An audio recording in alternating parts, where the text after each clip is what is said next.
All right, guys. Me and Liam, Zulu Ninja, are going to be starting our podcast, the Football Zone podcast, and basically on this, we're just going to be talking about everything football, football manager, and just football in general, and just basically talking about all the main points that are going on through the seasons in multiple leagues or anything that just goes on. Um, so from one week to the other, we'll just be talking about all kinds of stuff. I'm Curtis. I've got a channel called FMplayerCFC, and I'll let you introduce yourself, Liam. No problems, buddy. Alright, guys, Liam, aka Zulu Ninja 18, also a YouTuber. Channel is the same, Zulu Ninja 18. Find me on Twitter. Exactly the same handle once again. Yeah, I'm at FMplayerCFC on Twitter as well. Do you want to get into the Premier League games this week? Yeah, I think this weekend, obviously the big game was probably Liverpool Man United yesterday. Being a Liverpool fan, it was diabolical. First half, we were terrible. Yeah, I mean, we just didn't even put a tackle in. See, I watched, key points of it. I mean, I was playing Football Manager at the same time as watching it. I mean, from my personal opinion, it's the first time that I've seen Man United play in the last couple of years and actually thought of them as Manchester United again. Yeah. It's like since Fergie's left, they just haven't had that same air about them. I mean, when they played, when they played football, obviously. But I mean, Liverpool, I think they were a little bit unlucky. What do you think about Gerrard being sent off? He was stupid, absolutely stupid. And I could understand if Herrera they'd gone in nastily on him or looked to kick out at him, but he didn't. See, I think Gerrard's one of those players. He seems to want to. I mean, pardon what I'm going to say, but he likes to put his stamp on the game. You know what I mean? That's a poor pun. Yeah, he likes to put his stamp on the game, likes to get stuck in there. I mean, that was just needless. I mean, it sort of reminded me of Matic when he got sent off like a few weeks back, like shoving. Oh God, I forgot who he shoved it against Everton. Anyway, he shoved player, he went down. It was just pointless. Gerrard, he's been around for that many years. He shouldn't be doing stuff like that. Do you know what I mean? I just think he doesn't care anymore. That is my personal opinion. I said at the start of the season to a few lads at work that I think Gerrard leaving is going to be the best thing that can happen to us going forward. Because we'll come out from underneath his shadow, because let's be honest, he has carried the club for God knows how long now. Along with Suarez last couple of years and Torres before that, but it's mainly been Gerrard carrying it. So now maybe we can go forward a new philosophy and build something new and exciting. It is a question, right? I mean, Gerrard obviously is a legend. I mean, I can remember, I'm a Chelsea fan, and obviously Chelsea and Liverpool got that big rivalry, like domestically. But I just can remember always watching Liverpool and like the Champions League nights, and like Gerrard always seemed to. I remember playing like Olympiacos years back, and I needed a goal. What a strike that was! Yeah, I remember watching that. Beautiful commentary from Andy Gray as well. Yeah, it was amazing. What do you think like Gerrard's legacy will be? Extra. To me, you've got to put him up there with the likes of, say, Ian Rush, Kenny Dalglish, Graham Souness. He's going to have that type of legacy at the club. But do you think, okay, Liverpool fans, do you think they'll think of it that way? So they'll put him up there with the greats. But say fans of football, from other clubs, for example, do you think they'll always remember him like slipping up that time? The slip against was it Chelsea? Chelsea last season. Yeah, that's every sort of non-Liverpool fan always brings that up in arguments. Yeah, I mean, Steven Gerrard, to me, like personally, I think he'll go down as one of the greatest English players of all time. In this era, in the Premier League era, anyway, for sure. I mean, I personally don't like comparing players from different eras. Like, I won't like to compare like a George Best to a player that's playing right now because it's just a different game, isn't it? Yeah, you can. Like I said, the times have moved on. Yeah. Ridiculous. I mean, I was watching the documentary thing on Liverpool Man United rivalries, And they were showing games from the 80s, and the pitches were absolutely terrible. Oh yeah, it was literally like it was just like playing on a boggy field. Yeah, when you like your school field, typical school field. So you can't really just compare the two eras anymore. It's possibly going forward from this era to the next era. Maybe you can do because of the playing surfaces, but going back to like sort of 70s and 80s, nah, it can't be done. Okay then, I mean, do you think Liverpool, I mean, yeah, Gerrard, in my opinion, one of the greatest of all time, but do you think Liverpool can, finish in the Champions League places this season? It's gonna be close between us and Man United, I think. I'm just going to try quickly get the table up at the moment. I think we are currently we're 5 points now behind Man United after yesterday's result, so it's a very, very tall order. If we got a draw yesterday, I probably would have had us possibly slight favourites to get it, but after that result, I don't think it's going to happen, to be honest. What do you think about, like, the top two, Chelsea and Man City? What do you think about that? I don't think Man City will finish second. What do you think Arsenal will catch them up? Yeah. Yeah, I mean, as a Chelsea fan, I think it's hard for us to lose now. I mean, you're 6 points clear with the game in hand. With a game in hand, you know what I mean? So technically, we can be 9 points clear. Unless you're doing Newcastle, you're going to win the league. Yeah, I mean, the thing is, I'll tell you something, I don't think we're playing with confidence, though. No, but you're still grinding the results out well. Yeah, That's the epitome of a championship winning team, isn't it? To play bad and still win.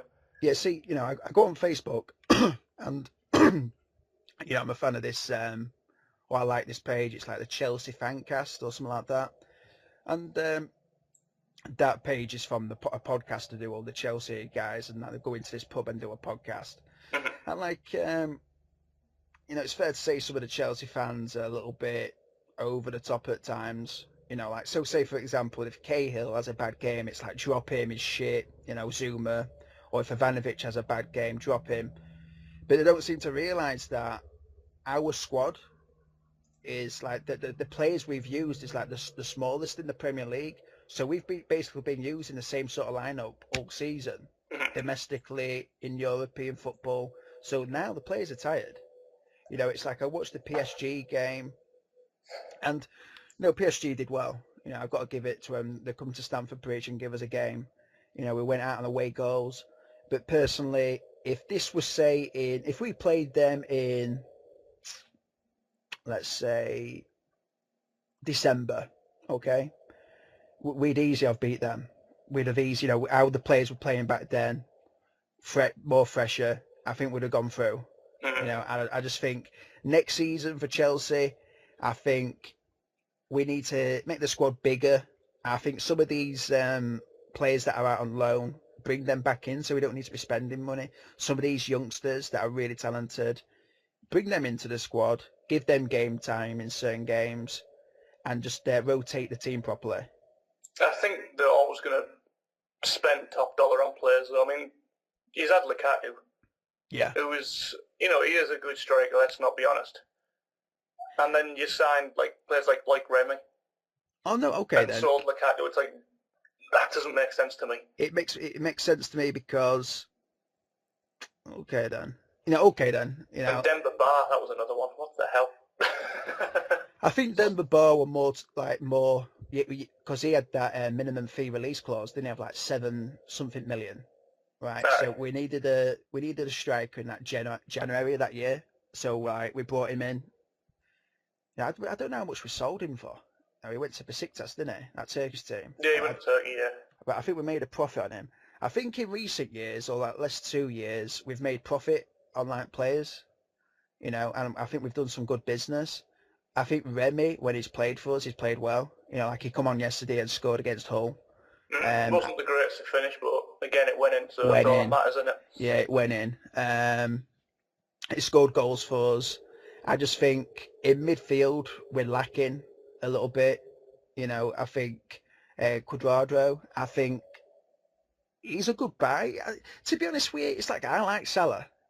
He's been doing unbelievable stuff in Italy, that lad. Yeah, it's like we're going to talk about in a bit about like our roles for players on Football Manager. Okay, so if I was the manager of Salah, Mourinho, I'd just tell that guy just to run at people. See what he can do, run at people. That's what I'm doing with like Nathan Redmond on me, Everton save. Just run at him. He's fast. He's good at dribbling. He's always tricky. It's like I don't think we needed to let him go out on loan. I think we should have kept him. Yeah, it was part of the deal to get Cuadrado, though, wasn't it? Yeah, that's so what. I think he scored like about 4 or 5 goals for Fiorentina already in the time he's been there. He's done really, really well since switching to Serie A. I'm going to actually pull it up now on Wikipedia. Yeah, as a Chelsea fan, to really end on that, I just think we need to have a bigger squad. Have balls. I think Mourinho needs to have like some balls where he's rotating the team. Don't just rely on certain players all the time. I think Matic, we've relied on him too much this season. He's been like the brick wall for us. You know what I mean? Yeah, Salah scored 6 from 8 appearances for Fiorentina. He's played really, really well for them. Let's quickly jump to the bottom of the Premier League, I think, then. Okay, I'll let you get that up first. Premier League. So, who is going to get relegated? I think it's safe to say that Leicester City will more than likely go down. 19 points. Yes, they have a game in hand, but I can't see them winning. And personally, I hope they do get relegated. Now, apologies to Leicester City fans out there. My reason is I cannot stand Nigel Pearson. Okay. When was it about a month or so ago when he almost had a fight with, I think it might have been a Hull City player, I can't remember who it was. Yeah, I think it will, the interview afterwards. I know it's Crystal Palace. He'll get to Crystal Palace. Was it the interview afterwards? Oh yeah, I can handle myself and talking it up as if he's this big hard man. It's like, you're a football manager. Yeah, do your job properly, you fucking idiot. Yeah, in his 50s as well. Apologise for what you did because it was bang out of order. And just because of that, I just cannot stand Leicester City. Okay then, so we're talking about that attitude. Yeah, it's the attitude. Like, modern day football, we don't have that sort of people around. But back in the 80s, people were more up for it. The confrontational. Look at Chopper Harris. Yeah, Chopper Harris, ex-Chelsea player. Vinnie Jones, for example. Crazy. Do you think Nigel Pearson? You might not like him personally, or you might not like the way he acts at times. But do you think football is missing those sort of characters? There's a way of doing it. Yeah. The way Mourinho does it, for example. Yeah. In a way, the way Gus Poyet used to handle himself in interviews. See, even to an extent, Gordon Strachan. Yeah, Gordon Strachan. He used to always, have a little joke and laugh and this, that, and the other. That sort of character, I don't mind. It's just, the way he handled himself. It just didn't go down well with me, to be honest. Yeah, I mean, right. Him grabbing hold of that guy's arm. I forgot who he was called, but he was Crystal Palace player, like sort of grabbing hold of his arm, not letting him go or whatever, because that guy slid in and like he went towards Pearson. And then after he's saying, I can handle myself, I'm like, what I thought there were like, well, you didn't really show you can handle yourself by grabbing hold of someone's arm. Like, what are you talking about? It's kind of stupid, you know what I mean? It's like, I'm one of those guys, if you're playing football, whatever happens on the pitch, it stays on the pitch, It's like it's not like a personal vendetta against someone because you slid on them. You know what I mean? You're just trying to get the ball. If he came out like, say, Steven Gerrard did yesterday, classy, and apologise, I let myself, that if he did that, fine, I wouldn't have a problem with him. But it's just the manner in which he held himself. But like we're talking about Mourinho, for example. I mean, I don't really like sometimes how he handles himself. It's like it's always somebody else's fault. And I can understand that because he's sort of protecting the players by doing that and like taking the pressure off the team by aiming it at someone else. But it's like, I love Mourinho. I think he's just a great character. He's hilarious. If you actually watch the guy, he's hilarious. He's like a big kid, and sometimes I just wish he'd give the opposition more praise. Like they were a better team on the day, we lost. Because at the end of the day, man, you can be Chelsea, Man City, Liverpool, you're going to lose, and it's simple as that. But look at Man City last week losing to Burnley, wasn't it? So. Oh yeah, I mean, But Burnley, I mean, they're in the relegation zone at the moment, 25 points, Queen's Park Rangers. And this is no joke, I'm being completely serious here. With the players QPR brought in, and, at the start of the season, having Harry Redknapp as manager, I was honestly thinking that they maybe could push for mid-table. Honestly, that's what I was thinking. Like Harry Redknapp, I forgot what manager that left Chelsea or got sacked, shall I say. I think it was AVB. And then we got Di Matteo in, and I knew Abramovich wouldn't keep Di Matteo around, even though he won the Champions League and the FA Cup. I just knew he weren't going to be a full-time manager. Well, they openly said that pretty much anyway, didn't they? Yeah, I just knew that, and I remember thinking to myself, Harry Redknapp, Harry Redknapp at Chelsea. I wanted that bad, and him being at QPR beginning of the season with the players he brought in, I thought, yeah, they're going to do really good. And like to see them where they are now, I mean, Harry left because he had a bad knee, and I don't know if that's true. I think it was like the last time they got relegated from the Premier League as well. I'm sure they spent a shit ton of money then as well. Yeah, I think with Mark Hughes, and then it was like Neil Warnock or something like that. No, Neil Warnock, and then Mark Hughes went there, and then I think it was Harry Redknapp, and then they got relegated. But they've spent money at QPR. This is the thing, They've got some good players as well. So they're on 22 points. They're 4 points behind Sunderland, who've played the same amount of games. Do you think QPR can get out of the relegation zone?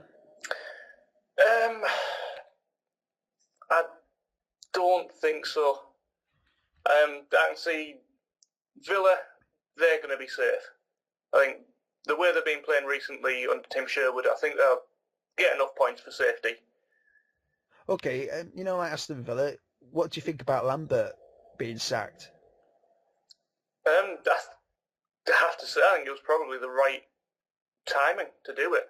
The results weren't going the way they were playing terrible. So I think they've done the right thing there because since Sherwood's come in, they've won 2 games on the bounce or 3 games on the bounce or something. Yeah, and they've done well in FA Cup, haven't they? So. Mm. But Lambert, to me, I think he did a good job at Aston Villa because if you actually look at their squad, I mean, if you look at their squad, they should be around that area anyway. Yeah, it is filled with a lot of youth. Yeah, he took chances with youth and everything like that. But I think Lambert, he should be given next time he gets into a job, goes to another club, I think he'll get a decent job. I mean, if they look at it, what he's done with the funds he's had available, I think he's done all right, Aston Villa. Yeah. But I can understand why, the Aston Villa club, the board were like, okay, it's time to move on. We need somebody to get something out of the players. And Tim Sherwood, to me, I mean, from what I've seen of him, I could imagine him being like the guy on The Wolf of Wall Street, just encouraging people. You know what I mean? Getting the best out of them, and that's what you need from a football manager. It's not about the tactics all the time. It's about bringing out the belief in the players. And I speak to people about this all the time, about, certain other things. If you had you've got a mum and a dad. If your dad was constantly saying that you can't do something, and then your mum were telling you that you can, you'd rather be with your mum, wouldn't you? Well, yeah. You'd rather be with that person or that friendship group. Yeah, the one that gives you the positive attitude, yeah. Yeah, that's what I'm saying, because you won't go anywhere, the places you want to go in life with negative people. So if Tim Sherwood, he might not be a tactical genius, but if he can encourage players, he will get decent jobs in the future, and I think Aston Villa will stay up. And I never really predicted them to be relegated anyway. I think initially, I think it was Leicester City, Burnley, and Crystal Palace I had going down after Pulis left. What a job Pardew has done at Palace. Yeah, he's done a good job, him. I mean, he took over Palace when they were 18th, I think, and they're now 11th. Were they 18th? Wow, I think they were 18th when he took over. And they're now ahead of Newcastle as well, which won't make the Geordie fans too happy, I'm sure. Yeah, because they used to absolutely slate him. Pardew, I mean, at Newcastle, I like the Newcastle fans. I've been Newcastle a couple of times. Really nice, approachable people in Newcastle, I personally think that Mike Ashley, I think, okay, you were talking about Steven Gerrard leaving Liverpool, and it might be the best thing to happen for him so they can move on.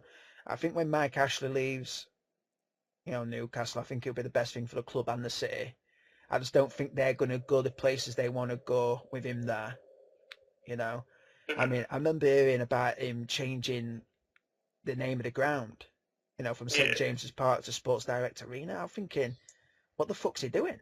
I mean, aren't Sports Direct, like, what's the word I'm looking for? Investing in like 4 other clubs as well as Newcastle. I think don't they have something to do with Rangers as well at the moment? And I'm sure there's a couple of European clubs as well. I mean, I don't know if he gave them like a cash injection or something like that, but I know he did put some money into their club, which is good. Affiliated. That was the word I wanted to use. Yeah.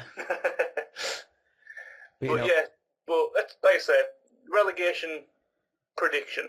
For me, it's going to be Leicester City going down, QPR, and it's either Burnley, Sunderland, or Hull. I'm going to go Sunderland. See, right, I'm going to go with Leicester City first. See, I'd like to go with Burnley, even though I predicted them early on in the season, before it really started.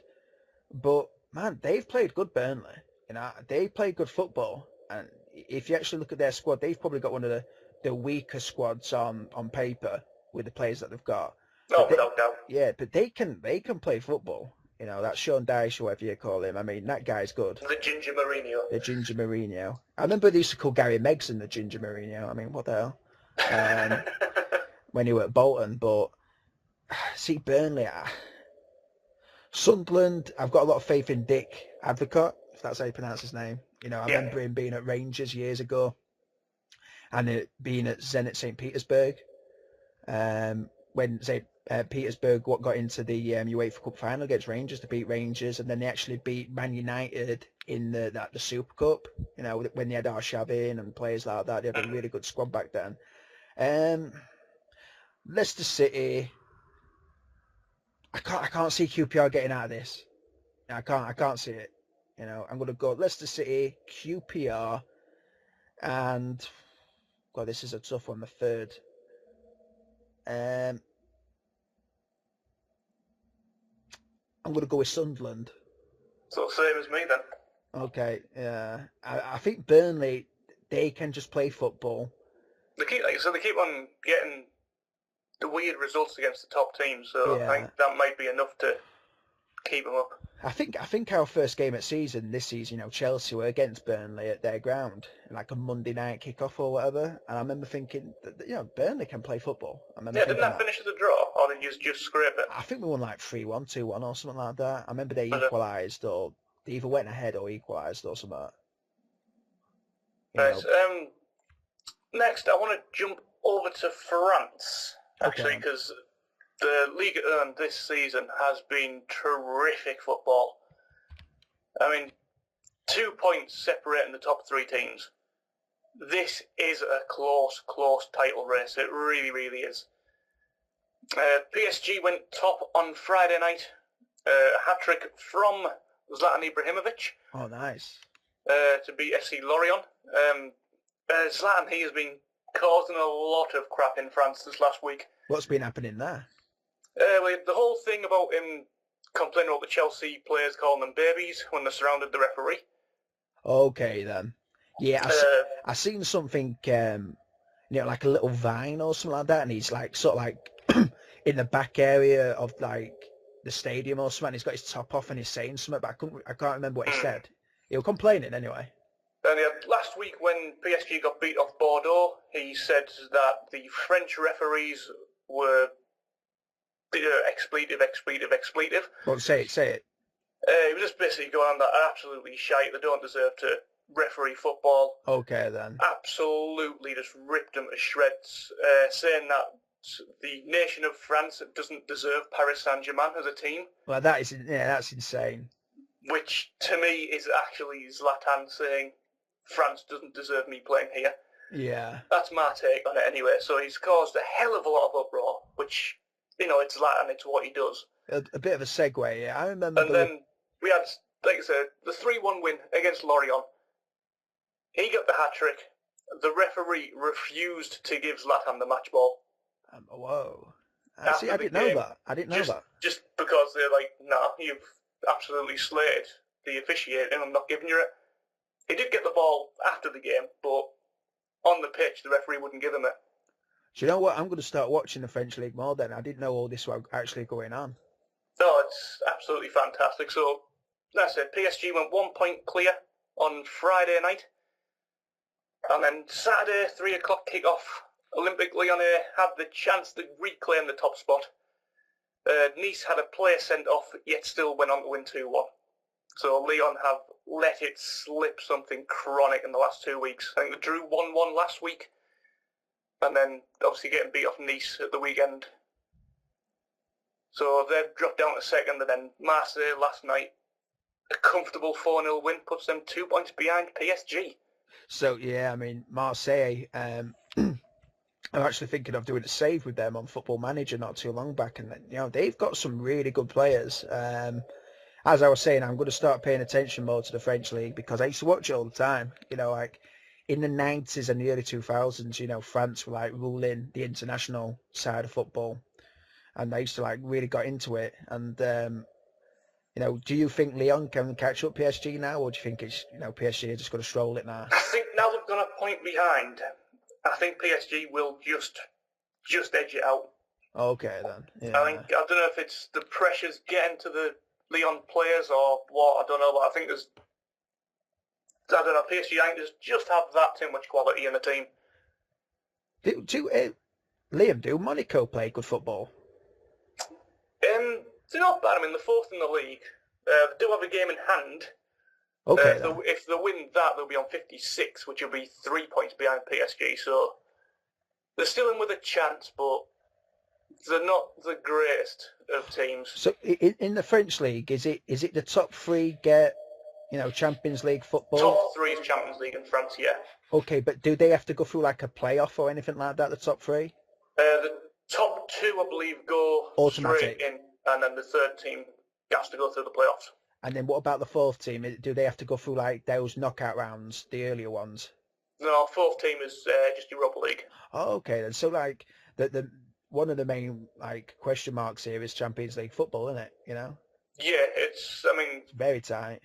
It's really, like you say, if Monaco do win the game in hand, which I can't remember, I think it's against Montpellier, I think it's Montpellier, the game that they have to play. If they win that, 3 points separate the top four, it's going to be a nail-biter for these last 8 games of the season. Well, Ricardo Carvalho was playing for Monaco as well. He's played quite a few games as well. That's cool. Yeah, he's done pretty well this season in all fairness. When him and Terry were, the partnership at Chelsea, they were amazing. I've been paying attention to Monaco, but I haven't watched too many of the games. When the French league got that injection of money with PSG and Monaco, it made it more exciting again. You know what I mean? But the problem Monaco have is their stadium. What's happening to it? Because of where it's built, like within the Principality of Monaco, they're not allowed to expand it or make it any bigger or anything like that. Okay. I think it only holds, 16,000 people? It's a nice little stadium though, isn't it? So it's really, really small, so they're not getting the revenue through the gates, such as like Paris Art to Parc des Princes. Yeah. So for financial fair play and stuff, they had to sell up the players that they brought in a couple of years ago, hence, Falcao going to Man United, Rodriguez going to Real. Okay, then so they need a couple of years to really straighten things out. Yeah, because they simply just cannot afford to splash the cash because they're not getting the money coming back the other way. So would you say, Marseille, Lyon, PSG, they'll all get Champions League football then? Yes. Yeah, so Monaco. Yeah. I'll probably go with the top three as it is now, PSG, Lyon and Marseille in third. And PSG won it last year, didn't they? I think this will be the third in a row. Fourth in a row. Can't quite remember off the top of my head. Yeah, that's interesting. And by the way, guys, if you're still listening, we're getting like most of our, we're looking on a website called Goal, And, if you're a fan of football, if you don't watch the games regularly, but you want to check on what's going on, in the leagues that you like, go onto Goal's website. It's really good. And FIFA.com, which is what I've got up at the moment. FIFA.com. Yeah. Okay, I want to go on to this because this is like always going to be a talking point. What do you think about the top four in England? How do you mean? Champions League. We talked about Liverpool. Like, let's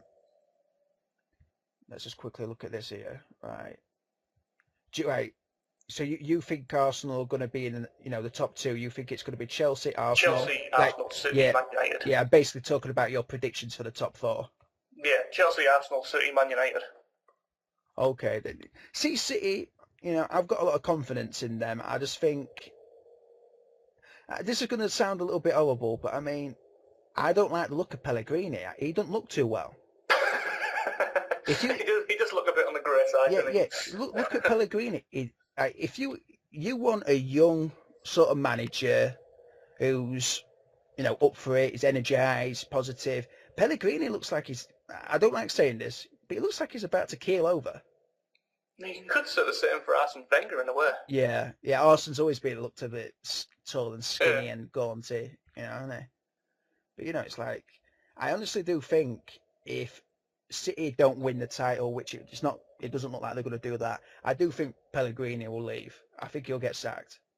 Yeah. I think if things don't go according to plan for Man City, I think they're going to completely change things around. They did it with Mancini, didn't they? Yeah, they did it with Mancini. They won the league next season, finished second in the league, and he got the boot. So yeah, I think they're going to just try and find their perfect manager if Pellegrini doesn't stay. The problem I have with Man City is the 4-4-2. I don't really think it suits them.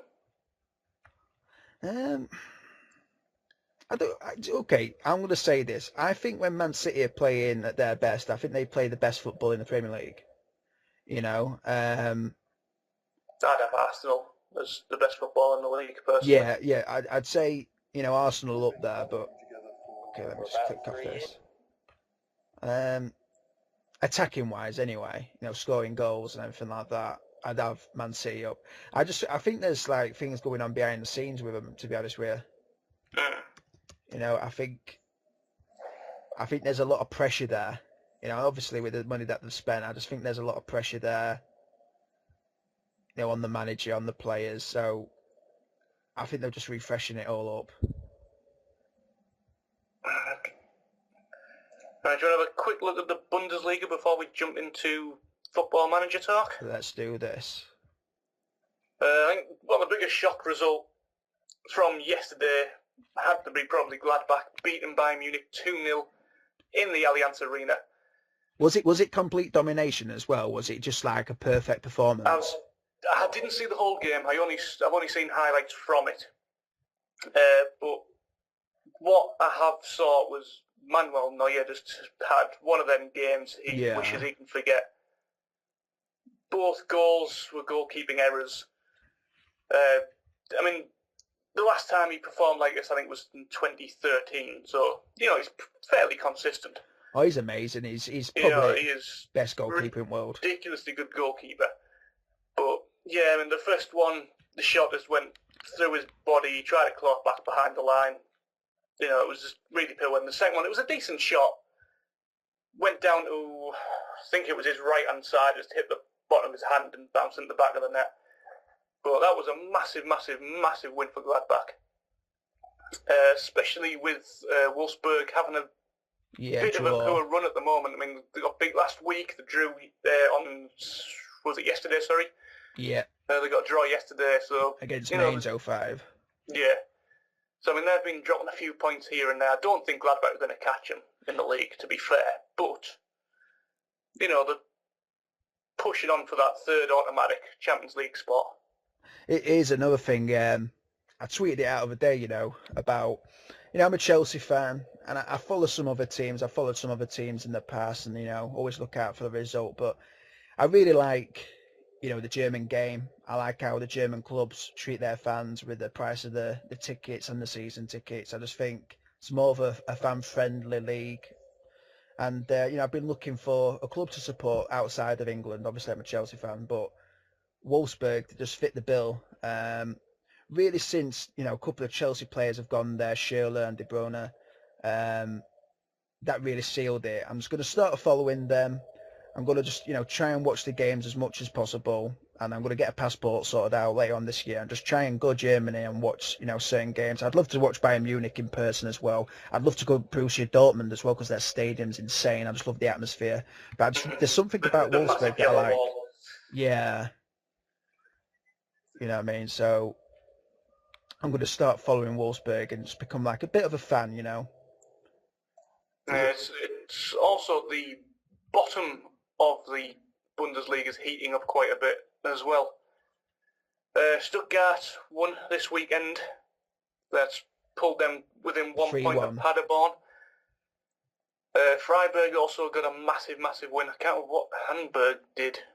Hamburg, let's have a look. I think they Hamburg, played on Friday. Berlin. Yeah, they got beat up to Berlin. So it's really, really, really tight. I mean, the bottom 4 spots now are separated by 2 points. So it is really, really hotting up. Obviously, the bottom 2 automatic relegation with the 3rd team in the playoff. I'm just getting the table up now. Yeah, Stuttgart at bottom as well, 23 points. Yeah, they've had a terrible season. They really, really have. Hamburg 16th. I mean, Hamburg, every season they try to get relegated, and this year they might actually succeed in doing so. They're always thereabouts around the bottom. Yeah, it's another thing. What did you think about like Borussia Dortmund starts at season? I couldn't believe it. Yeah, but it's sort of, if you take Bayern Munich out of the reckoning, any team in that league can beat any other team. It is probably one of the most competitive, as in sort of the squad abilities of each team have. It really, really is so competitive, the Bundesliga. Yeah, I mean, Dortmund, they really become, I mean, over the last, let's say 4 years, 3 years, in my mind anyway, they really become like a force in Europe, as in they become like a new team that just come out of nowhere and everybody's wary of them, and to see them start off like that, and I've got a lot of respect for their manager as well, but it's just a weird thing. I was like, whoa, this is insane. And the thing is though, I mean, with Borussia Dortmund, I still predict them to finish in the Europa League spot. They're only 4 points behind Hoffenheim. Yeah, they're 33 points from 26 games. And the they need 5 points to get into, say, the top 6. So they can still do it, But they've lost 11 games this season. I think the top 5 will stay pretty much as it is. I mean, the top 2 are basically secured there. I mean, yeah, without Bayern doubt. Munich are cool. Wolfsburg, they'll have Champions League football, that's for sure. Then you'll have, like I say, Gladbach or Leverkusen will be 3rd or 4th. That's not really going to change that much. The only teams I can see changing, you're looking at Werder Bremen and Dortmund to push on for Europa League football, with possibly Augsburg and Hoffenheim dropping out.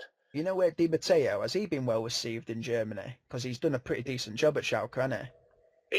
He has, actually. I mean, they're trying to rock me brain. I'm sure Dortmund absolutely smashed Schalke in the derby the other week. Yeah.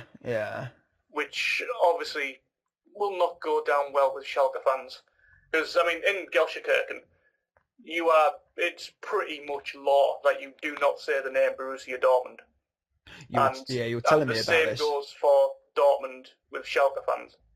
There is just such a massive, massive rivalry. And, I mean, if you haven't saw it, Copper90 does a phenomenal documentary on it on his YouTube channel. We'll stick the link in the description of this video for that video, because it is such a good video to watch. You were saying it's one of the most like fierce rivalries just in the world football wise. It really, really is. But is there like violence, or is it just like resentment and they don't like each other? It's got better. It's got better. That's good then. Yeah, I mean, you're talking, say, a decade ago, there was, guaranteed someone would die. Wow. It's it was really, really bad, like See, 10, 15, 20 years ago. I remember reading a book, and it's from a guy called Cass Pennant, and he's actually got a film out about his life. It's called Cass, and he used to be running with the West Ham. I think the inner city firm they were called, and he was like one of those like football hooligan guys. And he did a book, and I think it was like something like Top Boys or something like that. It's a really good read, but he's not just concentrating on like the English guys. He's going like to Russia. He's going to Germany, and he's talking to all to these other guys, around the world. And like the European teams, Germany, Russia, I mean, they take it to the next level. They actually take knives, machetes. Yeah. You know what I mean? So I'm glad it's calmed down somewhat anyway. Yeah, Because it really has started to calm down over the last few years. it's like, with that sort of side of football, I understand rivalries. I understand people not liking each other. But when somebody's getting the face smashed in when they're trying to watch a game, I just don't like that, Yeah. because it's normally the guy that is taking his son to the football. He doesn't want to fight. And it's normally them what get their head kicked in and fucking die. You know what I mean? You hear about it all the time. It's not good. Probably they're seen as an easy target, aren't they? Probably Easy target. For the hooligans. I don't like that side of the game. It's just it's a bit stupid, you know what I mean? But I understand it at the same time. Right, I think we've got 20 minutes left on this podcast, so I think we should jump into some football manager talk, actually. Anyway, I was we'll your save Serie A quick miss this week. We'll go into Serie A next week. Obviously, we can't, 'cause it's the international break, innit? So we can but I mean, like we can talk about it. At Serie A there. My saves, I've got a couple going on at the moment, to be honest. Obviously, I've got the Wolfsburg Youth, which is my main YouTube series at the moment. Whereas I've just finished the first season. Start of this year, I was out to sign 3 players, and then that's it for the entire save. The rest of it, I have to bring the players from the youth academy into the first team. But you're a bit disappointed with the academy level, aren't you? Yeah, the intake we got was terrible. I'm not going to lie. We didn't get anybody of any decent ability, so hopefully, next season that'll change. That's same with me, on my Everton save. I haven't had one player where I'm just like really happy and I'm like, okay, I'm going to make something of this guy. I haven't had one player yet. I've had to sign those players from Norway.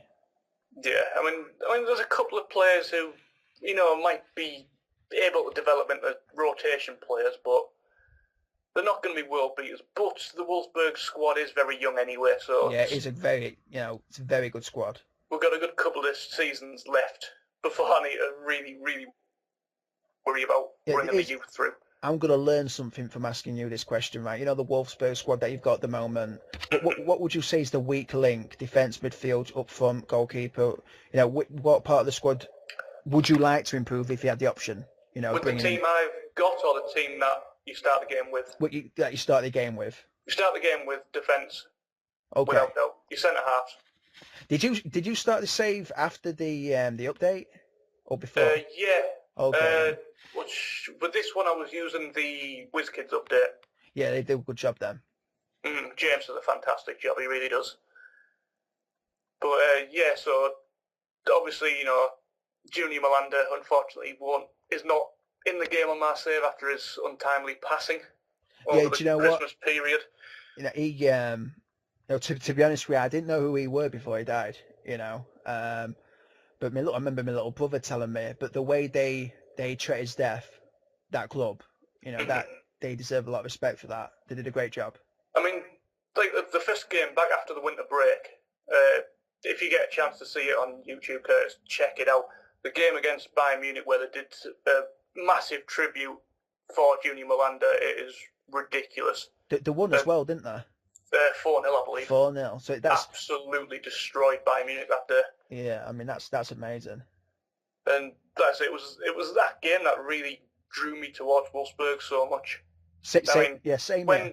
When my mate Dave at work got me into German football a few years back, I followed Bayern Munich just because Schweinsteiger was my favourite German player at the time. But because they were so dominant, I was like, I don't want to support a team who's just going to win the league season after season after season. Yeah, I know. And then the whole thing with Miranda dying and the way the team rallied around, and it's just like, yeah, I'm going to adopt Wolfsburg as my team. Yeah, that's, it's a good choice. It's like there's a reason why you come across them. You know what I mean? Mm. So me and you are like technically fans now. Yeah, pretty much. No, so so you say that you want to improve the defence. Yeah, it was like the first thing I did was to sign a defender on that save, which I think I've signed possibly the dirtiest player in the world, I think. Pepe?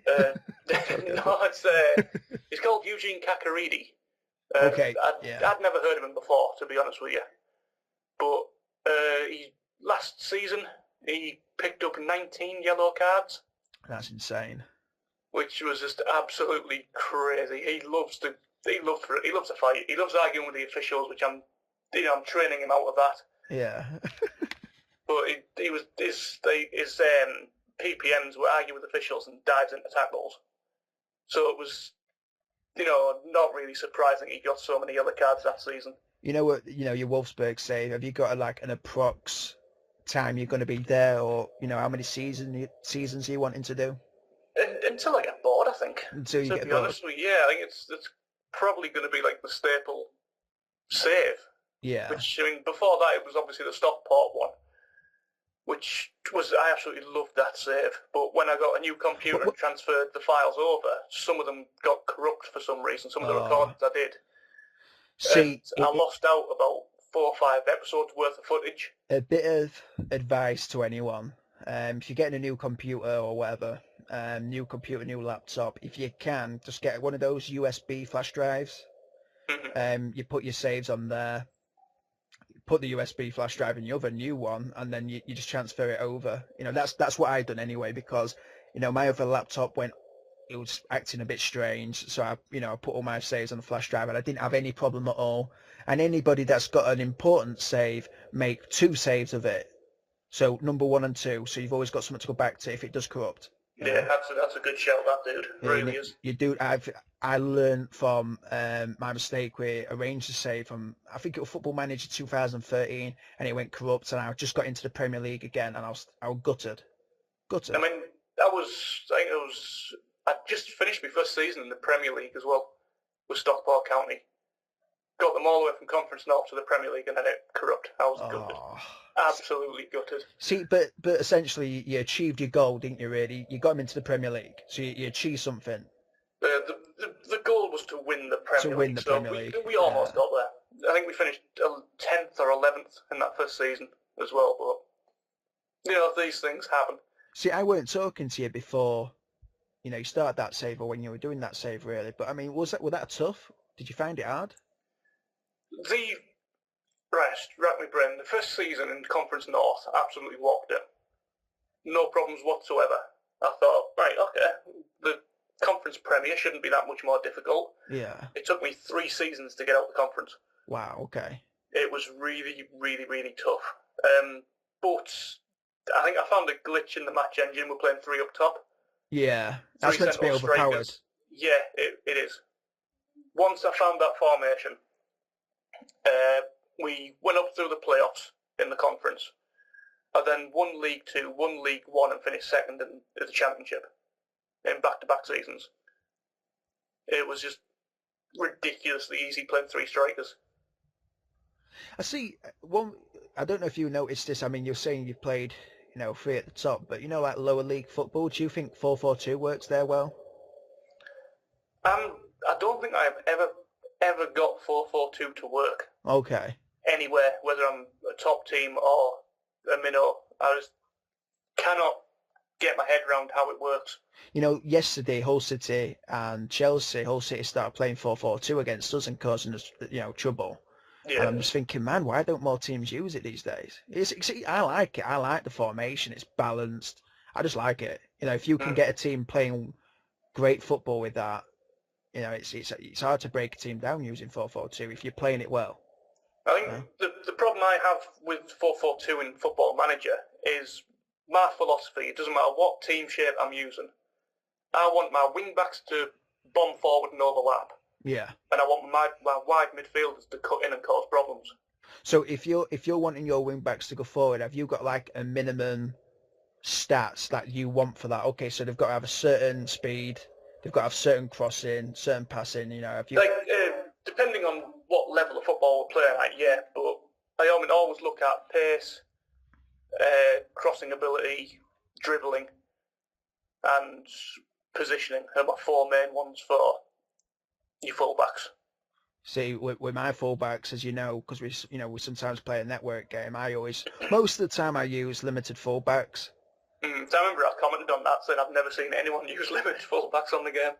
Yeah, because if you're not confident with a player going forward, I mean, you don't want them going forward, do you? You know, but if you're confident with a player going forward, go for it. You know, it's I just think you can see less goals like that, and you know, if you're trying to control a game, it seems to be better, in my opinion, anyway. You know, my philosophy is just make sure we score more than them. Yeah, that's the way I've always played Football Manager. I can't help it. It's like, you know, I've spoke to a good few people about this, but I just think the best thing to use on Football Manager is just control the game, retain the possession, don't be too crazy. You know, it depends what squad you've got as well, you know, but in any league with any team, if you control the game, most of the time you're going to win, I think. You know, but you do get those games where you've had so many shots. 20 odd shots, 17 on target, they get one shot and score. And it's just like, really? It is really annoying when that happens. Happens to be a lot on my Everton save. How's that save going then, Curtis? See, give us an update on that. I've got 2 videos that I need to upload, so I don't want to spoil too much, but we're under a little bit of pressure in the Premier League at the moment, as in, you know, the board. In my first season, I finished 3rd, nearly finished 2nd. Second season, I finished 5th. And in this season, we're like 7th at the moment, but the board wanted us to, you know, have a title challenge, and we're not really doing that. You know, the teams above us are way above us, really, you know, the top 3 anyway, and that's what they wanted us to aim at. But I'm really enjoying it, you know. I think the time, if I win a trophy, you know, with these guys, with Everton, it's going to be just a real good achievement for me, because I found it hard on this Football Manager. I've got to be honest with you. I found it hard with is, okay then, for example, if I'm in a cup, I always get drawn against the best teams. You know, and you need a little bit of luck with that. You know, you just do. Sometimes you want to be drawn against the weaker team, don't you? Of course you do. And like, if I'm getting on a good run, and you'll notice this in a video that I'll be posting in a couple of days' time, I don't want to spoil it. Anyway, I get an injury. And then I get another injury, then another injury. And it's just like, really? You know, why does this have to happen? And on previous Football Managers, I was very lucky. Now, very lucky where I'd be drawn against, you know, CSK Moscow instead of Barcelona. You know, for example, like, I had that much luck in this game. Whenever I pick up form, whenever I go an inch, I get pushed a mile. You know, and I have done good on my Everton save, I do think. You know, I think I've improved the squad. I think we are now basically a team that will always be challenging for Europe, guaranteed. So let me ask you this question, because, you know, I watch a fair bit of Football Manager on YouTube, and I've seen different people do this different ways. When a player gets a knock, what do you do? Take them off. Do you leave them on, or do you take them off immediately? Take if you've got an option to bring on, definitely take them off. A similar approach to me then. So I've seen like some people. The one that springs to mind is Spencer FM, his network game with True Geordie and Hugh Wizzy. Yes, but Spencer, yeah. You see them a lot of the times. They get players on a knock and they just leave them on the pitch. You can't do that. If anything in life, you know, if you're a little bit in debt, don't get more in debt. Get out of the debt you've got. You know, anything, just always improve the situation. You know, it's with health. You know, if you've got a cold, don't go out in the freezing cold. Be in the warm and try and get better. You know what I mean? So, you know, these athletes, these players, you know, if they pick up a knock, it can just, you know, it can get worse. It can be aggravated, and that's just what happens anyway. It's like I've seen players For Chelsea, for example, because I watch them all the time, and it's like the play when they're a little bit banged up, and then it gets worse. I think you only should do that if you've got no other option. Okay, then I'll put it this way. If I've got 11 players on the pitch, I would rather take the player off that's got a knock, and I'd rather play with 11 players than have the player that's got a knock on the field. Yeah. That's the best way for me to explain it, anyway. Yeah, I'm exactly the same. If a guy picks up a knock, to me, he's injured. See, because this is another thing. Get him off as soon as I can. I never get a player, okay, my players on the pitch, it's never the guy that I've got 4 players to replace him. It's always the guy where he's the key player, or he's like a player that I really need, and I really got a good backup for that guy.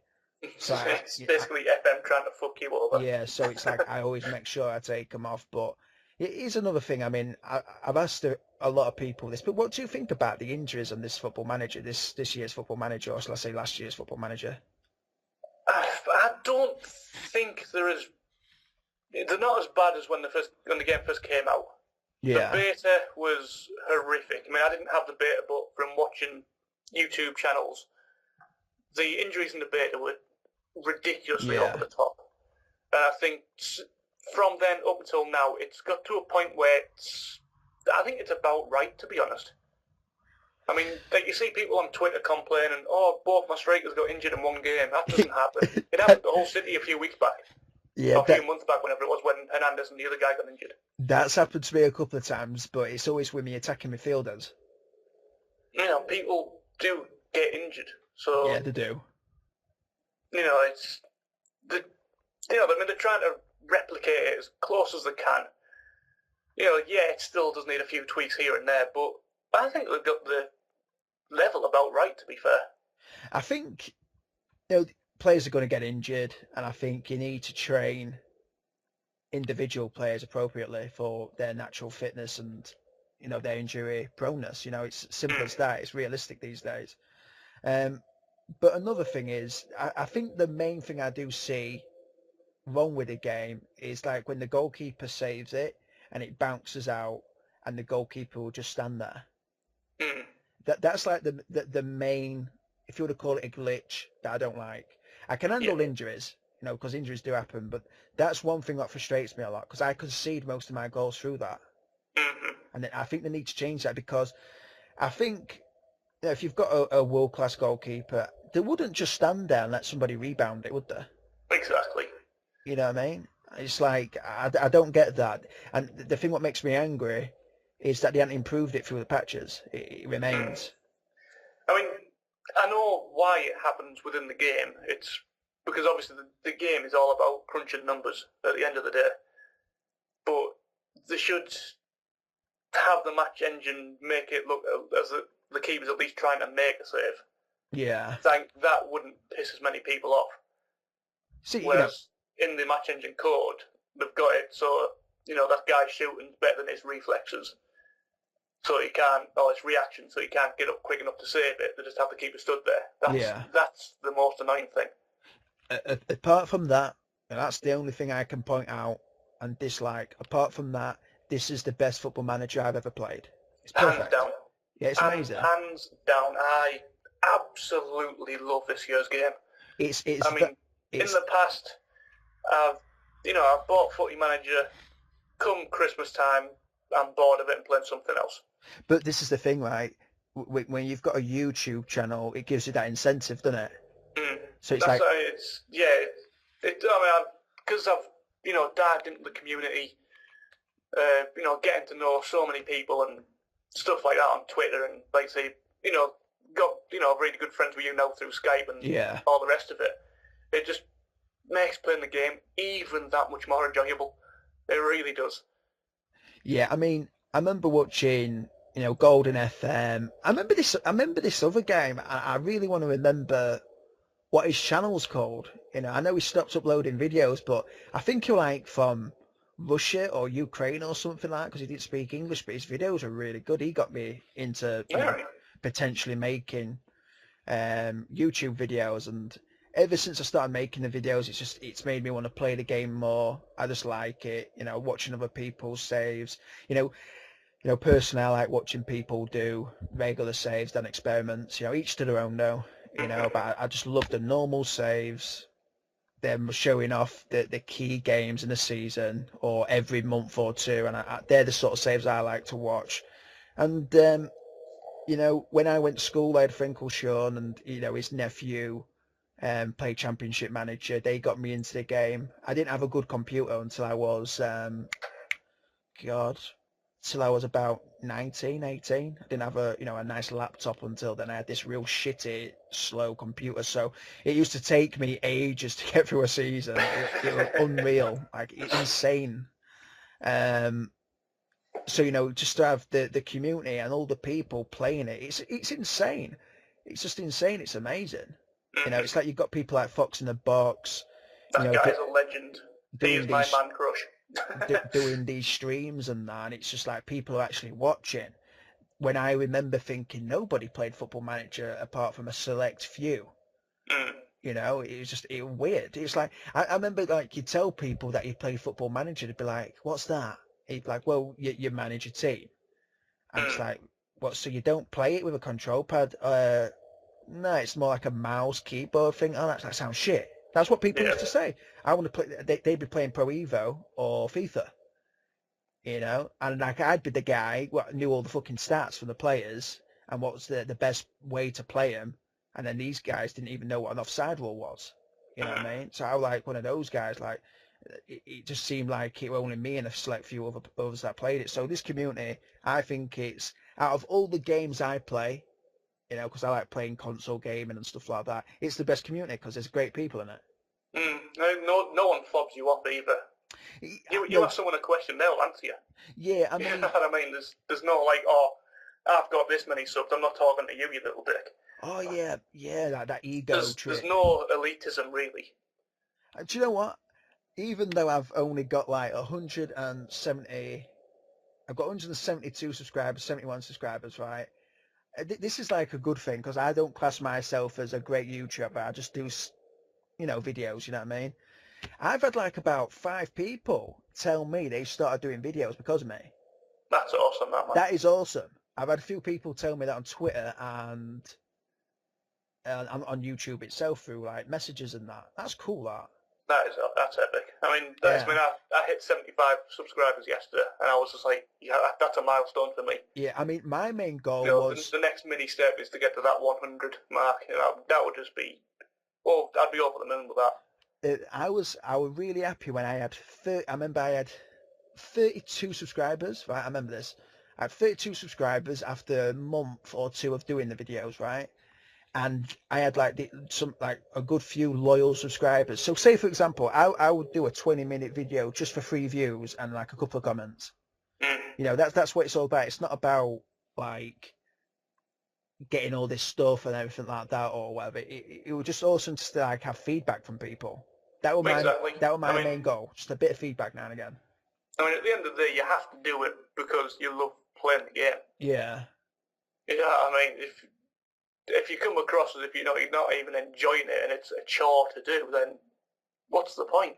Yeah, I mean, this is another thing. Like sometimes you see people, they've got certain channels and they'll start new saves up, and it's a good thing and a bad thing, because they're not dedicating themselves to the saves that they've already got up. But on the other side, it's if they're enjoying themselves, that's all that matters. Yeah. You know what I mean? So I would never leave a comment on somebody's thing and say, why are you starting all these saves and not continuing the other ones? Because I've done that myself. I did it last year with a Preston save. I did 2 videos on the Preston save. I'm like, I'm not enjoying this. I like bored playing it. I just didn't like the setup with Preston or anything like that. I just didn't. I weren't feeling it. Yeah, I can't explain it. Like one thing I've done recently, because I've been umming and ahhing whether to keep the doing a Jose save going or not. Because in Belgium, the first season was that much of a walkover. So I've been trying out a few different saves and sort of recording a couple of episodes before thinking, I'm going to enjoy this or I'm not going to enjoy this, so I don't even upload them to YouTube before I know I can get into it. So why don't you do this? I mean, you've already really achieved, you've won a couple of trophies already at Anderlecht. Resign. and then just try and find another club. Because doing a Jose, like from what you've said, you spend no more than 3 years at a club. Yeah. You've already achieved that goal in one season at Anderlecht. Just go to another club.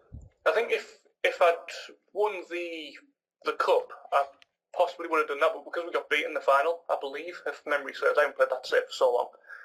Okay, I Yeah. did load it up this morning though, and I've had a little look through the squad and the players that I've brought in over the summer. I'm thinking it's sort of rekindled something a little bit, so I might get back into that one. And you had a decent run in Europa League, didn't you? It wasn't too bad. Wasn't too bad. For Anderlecht's standing, if you know what I mean. I've actually got the game loaded up now, my schedule. Let's just have a quick jump into this. Because I'm enjoying it anyway. I like the idea, me.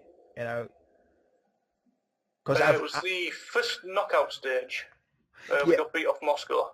Yeah, but I mean, to get through the group with Anderlecht is a pretty cool thing. Because if you actually look at the Europa League, I mean, people kind of look down on that competition, for obvious reasons. I get it, because it's like a second tier, European competition. But that's the thing. What UEFA did this year is, for me, an absolute masterstroke of genius, where the winner of the Europa League automatically goes into the Champions League next year. But this is the thing, right? That is fantastic. But this is the thing. Why wasn't that there anyway? I don't get that. I think it's because they wanted to have it, as a reputable competition in its own right. But like you said, everybody has just seen it as, we're in the Europa League, no one cares about it. See, it's like if you win the Europa League, I mean, I remember Chelsea won it, against Benfica. I was like over the moon. Like I remember certain fans complaining and not being too happy. I'm like, well, Rafa Benitez has done a good job, as so have the players. It's a great competition, especially for a team, that struggled in their league, and if they win that competition, they get all this money from being in the Champions League. It's amazing. It's a great idea. Well, I'm glad they've finally done that, but I think they should have done it all along. It should have been done a long while ago. The one thing I dislike about the Europa League was I absolutely loved the Cup Winners' Cup. Loved it, yeah. Amazing. What an idea that, the team who win the domestic cup play against other teams who won the cup in their leagues. It was just like, that is such a phenomenal idea. And I was gutted when they, merged that with the UEFA Cup and formed the Europa League. What do you think teams, who finished third in their group in the Champions League being put into the Europa League? Do you like that? No. I don't either, mate. I think it's unfair on the teams in the Europa League.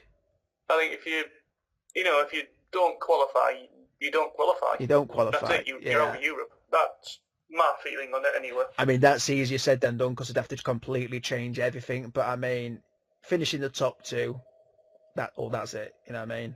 In the Champions League groups. So in European places, England are going to drop down to third in the coefficient table for next season. Yeah, this is what I've been going on about it now and again. Like when people wanting Arsenal to lose, and these people are from England. I'm like, God, you need to want, Man City and Arsenal to win, because that's good for the English game. I mean, we're still going to have 4 teams in the Champions League in England, but we are now in that bottom spot of that tier with, I think it's Italy in 4th place. Okay. I think. I know Spain are first, Germany second, England the third. They're the 3 teams that get the 4 teams in it. The 3 countries, sorry. And I'm sure Italy are in 4th place. Because it works. I don't know if you know much about the coefficients rules. But they take like the European results over a 5-year period. Yeah. So obviously from next year, that the first year sort of thing is going to be took off, where English teams did really, really well. And that's why Germany have overtook them. I remember looking at those sort of standings with the international teams, and it really confused me, because there'd be teams above, or should I say, international countries above, countries that have just won a major tournament. Yeah. And I'm like, this doesn't make sense. But I think it's more based on, teams or clubs international countries qualifying over a certain period, isn't it? Yeah. Being don't know the word. Doesn't matter. Complete mind blank. Yeah, complete mind blank. When a country is constantly in the European Championships or constantly in the World Cup, so to get, given points for that. Yeah. You know what I mean? Mm-hmm. But, yeah, I mean, I think England this year, like Everton being knocked out against Kiev, that really just summed it all up. That it's been a terrible year in Europe for England, in the English clubs. I mean, I think English football's poor to begin with anyway, to be honest. I mean, I'm just a massive, massive fan of European football. And the Premier League, for me, everyone goes on, it's the greatest league in the world. To me, it really isn't. Greatest league in the world. I mean, that's hard for me. I mean, I think Germany getting up there, they will, I think in a good few years, they might be the best league in the world. It's just like, for example, it's rare that when you see an English player go abroad and play, innit? Yeah. It's stuff like that. It's like you always get Germany players over here, you always get Spanish players over here, Italian players, but you never get English players over there. So what does that say? Mm-hmm. And that is why their national teams are so good. Yeah, exactly. The majority of Italians play in Italy, the majority of Germans play in Germany. And is it any wonder why, going into, European Championships and World Cups, them two teams are always thereabouts. Well, shall we end on this? Like, this is the last thing we speak about, right? What do you think England, the national team, need to do to improve in the next, say, 4 years? Or let's say 10 years. Let's say the next 10 years, it's not going to go down well with any of the club teams, and none of them would agree to doing it. But you have to have a cap on how many foreign players you're allowed to use. Yeah, that's I think the so only as well. way the English national team will improve. See, I don't like saying that because, I'm a Chelsea fan, and we've always had foreign players, since the mid-90s anyway, I'm not blaming, the English domestic sides for buying foreign players, because the prices of, British and Republic of Ireland players is extortionate, and you get someone of the same quality for like a quarter of the price. Yeah, it's like I remember Newcastle. Like I was looking at the players that they bought and the quality that they bought as well. They bought some really good quality, and they were just paying a fraction of the price that you'd pay for, say, an English player. I was like, wow, it's good on their scouts for that. So I mean, you can't blame the English clubs for doing that, because at the end of the day, football is now a business. So if you can, if you've got two people lined up for a job of the same ability, and one is going to be, a hell of a lot cheaper than the other, you're going to have the cheap guy. Of course you are. It makes economic sense. Yeah. I think another thing is, when I look at the lineup for an English squad these days, I just don't see many players on that starting 11 that have got the passion like he used to have. It just I haven't got that same thing. It's like these guys are overpaid, and it's an inconvenience for them to even be there. I can take that in a bit, yeah. Yeah, it seems that way because you like I remember, I don't know if it was Harry Redknapp or someone anyway. Redknapp said something along the lines of he used to have players at Tottenham going up to him and saying, "Boss, can you get us off?" As in, can you say I've picked up an injury so I don't have to play for England? So this, so this must be going on at clubs in England all the time. Well, I mean, I think going back to the 90s, Ryan Giggs was a prime example of that. Every time Wales had a friendly, he was always injured. Yeah, in fact, yeah. Just like, I don't want to play in friendly, just want to play in the competitive games, Well, I'll tell you something, mate. This is one thing. Roy Hodgson, I like Roy Hodgson a lot. You always see those weird vines of him, and people put stupid videos like doing that Anaconda thing where Nicki Minaj is shaking her ass, and you see Roy Hodgson sort of dancing in the background. It's hilarious. Right, I love Roy Hodgson, and this is one thing. Friendlies are friendlies, and you're using a lineup, testing things out. But one thing I would like to see happen is for Roy to get the team, the starting 11 that he thinks he will use at the next, competition, at the Euros, for example, and just play that starting 11 in the friendlies. Don't play all these other random players that aren't. It's like you see players playing, and you know they're not going to be playing at the next championship, at the next World Cup. You just know they're not. So why fucking waste the time? Exactly. Yeah, just use the starting 11 that you plan on using. Play them in every competitive game that you can. Get the cohesion. Get them playing as a team, and then you might stand a chance. You know what I mean? That's one thing, anyway. That's like my main thing I'd like to see happen. That's why in the friendlies they really, really should give, have a good mix of senior and youth. Yeah. Like not youth, but the younger players, like Nathaniel Kleins, your Callan Chambers, that sort of age, your Luke Shaws, get them in there to give them the experience. Yeah, see, the World Cup just gone. What I wanted them to do is not take the senior players that have been there for the past, let's say, 10 years, or been in the mix of things for the last 10 years, and play a young lineup so they've got the experience for the next competition and then the next competition, And with the youngsters, they're probably going to be they're going to be hungry for it as well. Yeah, there will be. There should be anyway, you throw them in at the deep end, like say if they did do that in the last group stage match of the World Cup, just put the youngest team he could out and say, go then, play for your place, see what you can do. Here's a question. And they probably would have gone out and give it everything.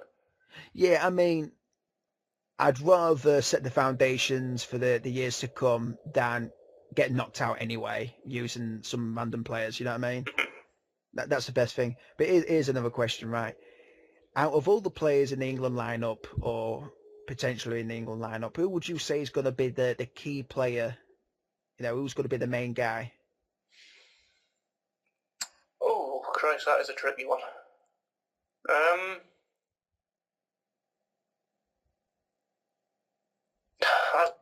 Christ, I don't know. Right, if we can do possibly Daniel Sturridge, maybe, because Harry Kane, he's had a quality season, but is he a one-season wonder? No, I don't think he is. I think he's there to stay. Yeah, so look at Sturridge there.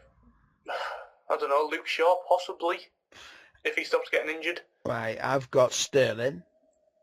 Raheem Sterling, yeah, that's a good shout. Sterling is going to just keep on improving if you don't keep on having kids. I've got Sterling, Barkley. I think Barkley is awesome. He's still young. He's going to be a good, solid English player, I reckon. I think Harry Kane will get in the mix. He's big. He works his bollocks off. Young. If we could start him up front. And I've got Wayne Rooney there as well, man. It's like, no. Get rid of him. Do you the guy is absolute dog shit. Do you think so? Oh, he is terrible. I like him, mate.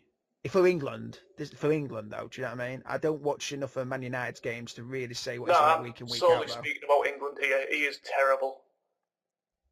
I've never seen anyone play so bad consistently and still get picked. Okay, then. Oh, I just think the guy is an absolute waste of space when he's got an England shirt on. See, yeah, I mean, I don't know, man. Rooney seems to always...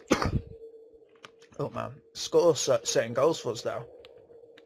In qualifiers and friendlies, yeah. But he scored against Italy, didn't he? Well, it's like how many World Cup games did he play to get one goal? I don't know. I'm gonna have to look at his stats. In fact, I'll quickly pull up his stats. Did you see that video of him being knocked out? By the way. Yeah. Is that real? I think so, because he did the celebration, didn't he, last week?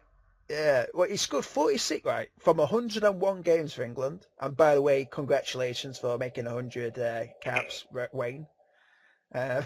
Just in case he's watching. Yeah, just in case he's listening.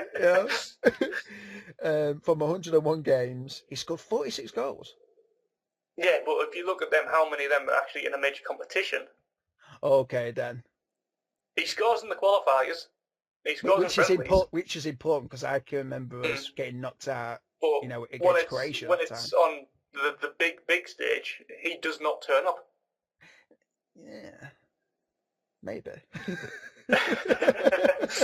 I'll have to properly watch. I'll have to watch it properly then. Do you know what I mean? Like, I'm sure he scores vital goals for us in World Cups and Euros. Like, I remember when he was really young in like 2004, something like that. He scored a good few goals.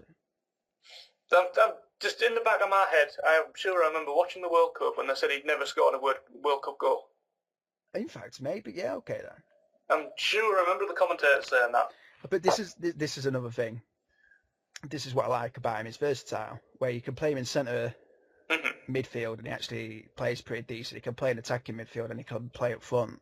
I think that's important. What is it with Man United playing strikers in midfield? That's it, like, they've done it with Rooney this year. Who was that guy that got from Leeds years back? Alan Smith, was it? Oh yeah, Alan Smith. Alan Smith, yeah. an absolute prolific striker, goes to Man United and they play him as a CDM. Yeah, in fact, yeah, and he still plays there. I'm sure last time I heard of Alan Smith, he was playing for like MK Dons or something. I just don't get it. Anyway, I think we should leave it there because we have overrun by about 20 minutes. So, right, I mean, are we going to start trying to do this on a weekly or fortnightly basis, just as often as we can? Oh, every week, man. Every week. Every week. So, like, if you guys can, who are still listening, if you can subscribe to both of our channels, our channels will be in the description, and we'll try anything we've spoke about in this episode. We'll try and leave in the the description so you can have a look. Especially that video with Schalke, and I'm talking about with the rivalry. Yeah. So we'll try and leave that in the description. The Copper 90. Copper 90, yeah. That sounds interesting. Anyway, guys, thanks for listening. Take care. Peace.